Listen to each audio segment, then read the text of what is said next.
Hallo meine lieben Pfeifenfreunde und herzlich willkommen zu meinem heutigen aktuellen Video. Heute möchte ich euch wieder mal einen Tabak vorstellen, und zwar geht es konkret um diesen Klassiker hier.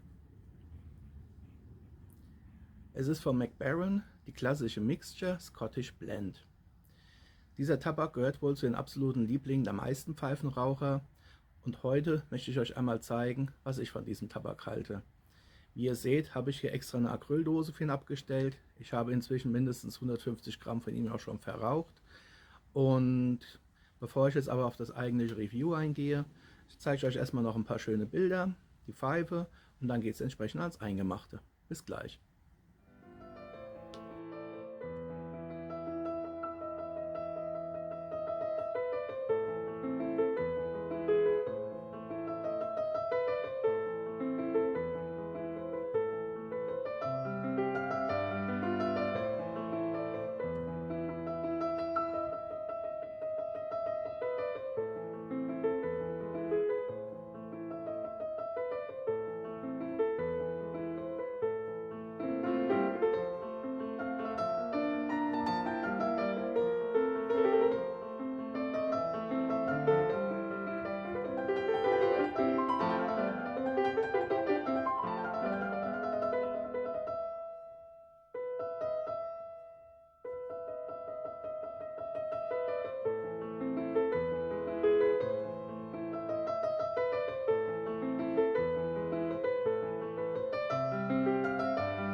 So, da bin ich wieder.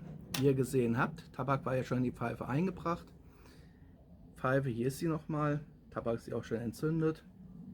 Das ist also eine Winslow Crown 300, die ich jetzt ausgewählt habe.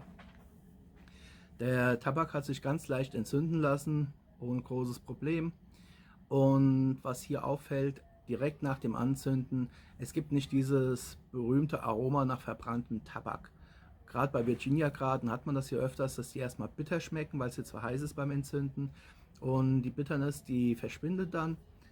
Hier haben wir halt eine Mixture vorliegen, die vor allem auf dem sogenannten Mac Baren Cavendish basiert. Das ist halt eine Cavendish-Version, wie sie Mac Baren selbst halt eben herstellt. Wie sie das machen, wie sie es aromatisieren, den Cavendish, das bleibt natürlich ein Geheimnis.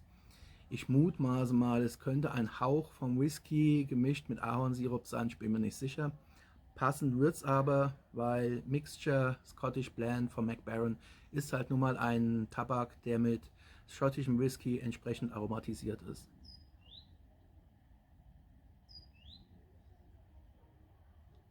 Beim Rauchen merkt man auch so eine leichte Whisky-Note.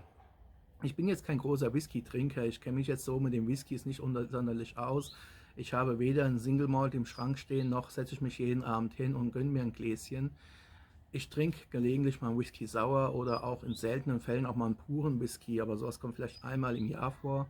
Ich bin also mit Sicherheit kein Connoisseur.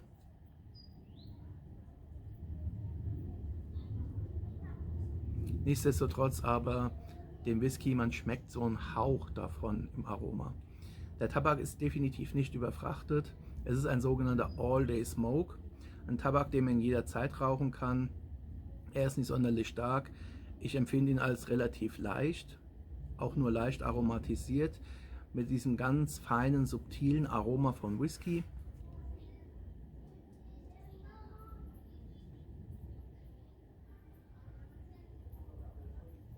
Also definitiv ein Tabak, den man gut rauchen kann.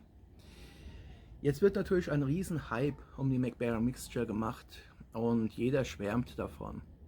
Ich muss ganz ehrlich sagen, ich rauche Mac Baren Mixture ab und an mal ganz gern, wie gesagt als sogenannten All-Day Smoke. Wenn ich einen Tabak rauchen möchte, der jetzt eben kein Hocharomat ist, der aber auch keine reine Virginia oder eine reine Virginia Burley Mischung ist, sondern ich rauche ihn vor allem halt dann, wenn ich einfach mal ein bisschen Muse habe, wenn ich das sitzen will, einfach einen Hauch vom Whisky mal verspüren möchte. weil sehr viel mehr ist es auch nicht. Es ist einfach eine runde Geschichte, weich, sanft, nicht zu kräftig.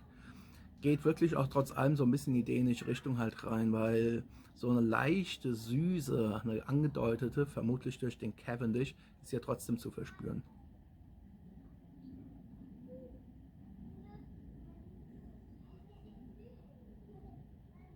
Zu meinen Top 10 Tabaken wird die Mixture nie gehören. Hat sie früher nicht, wird sie heute nicht.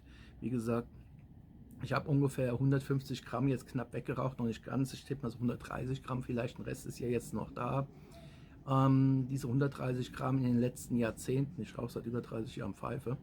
Also ein Tabak, den ich mir durchaus mal gelegentlich hole, aber definitiv kein Vertreter, der einen Dauerplatz bei mir in der Bar haben wird. Ich habe ihn zwar hier speziell in einen Acryltopf reingefüllt, aber halt auch nur, weil ein Pouch 50 Gramm bei mir locker 2-3 Jahre in so einer Dose drin bleibt. Ist halt ein Humidrol drin zum Feuchthalten. Aber es ist eben kein Tabak, wo ich sage, die 50 Gramm verrauche ich in ein paar wenigen Tagen. Da gibt es dann deutlich bessere. Wie ihr vielleicht merkt, ich sitze ja wieder hier im Garten. Ihr habt ja auch das Bild vorhin gesehen.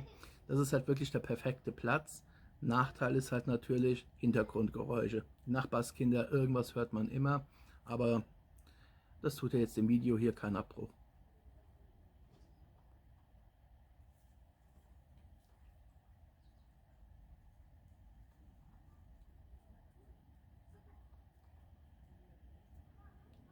Der Tabak klimmt jetzt hier immer schön weiter. Hier könnt ihr ihn ja sehen. Glut hat er gleichmäßig oben angenommen. Den Pot hier werde ich jetzt mit Sicherheit noch eine gute Stunde unter Rauch haben. Die ersten Aufnahmen inklusive des Entzünden des Tabaks, die hatte ich leider Gottes wieder löschen müssen. Da war dann hier doch eben zu viel Trubel, zu viel Lärm. Das wollte ich euch jetzt auch nicht zumuten. Das hat einfach ein Video gestört. Die Nachbarskinder zum Schweigen bringen, klappt leider natürlich nicht. Aber ansonsten halt alles Wesentliche habe ich ja rübergebracht. Es ist ein sanfter Tabak, es ist ja nicht umsonst ein Klassiker. Den Hype kann ich nicht nachempfinden, kann ich auch nicht nachvollziehen in keinster Weise. Aber ein Tabak, den man gut zwischendurch rauchen kann. Die Tabaknote, wenn man sie so riecht, der Rauch, also sprich die Rauchnote, ist sehr angenehm. Und ist halt eben das, was man von dem Rauch oder von dem Geruch eines typischen Pfeifenrauchers her erwarten würde.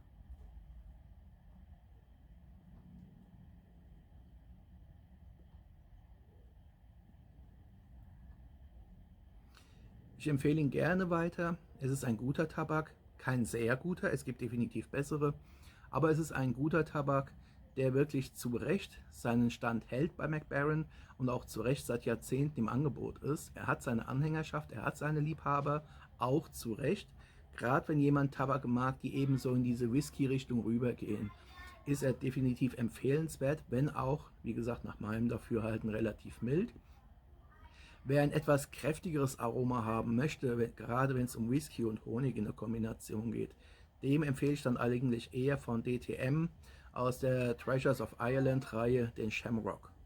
Weil das ist ja auch ein Whisky Blend, da ist auch ein bisschen Honig dabei und der ist nach meinem Dafürhalten auf jeden Fall um einige Tacken stärker. Der hier, All Day Smoke, leicht, zwischendurch macht man nichts verkehrt. Aber gerade für die Abendstunden, da würde ich dann doch eher zum Shamrock greifen wollen, falls mir danach wäre, eben einen Whisky Blend zu rauchen.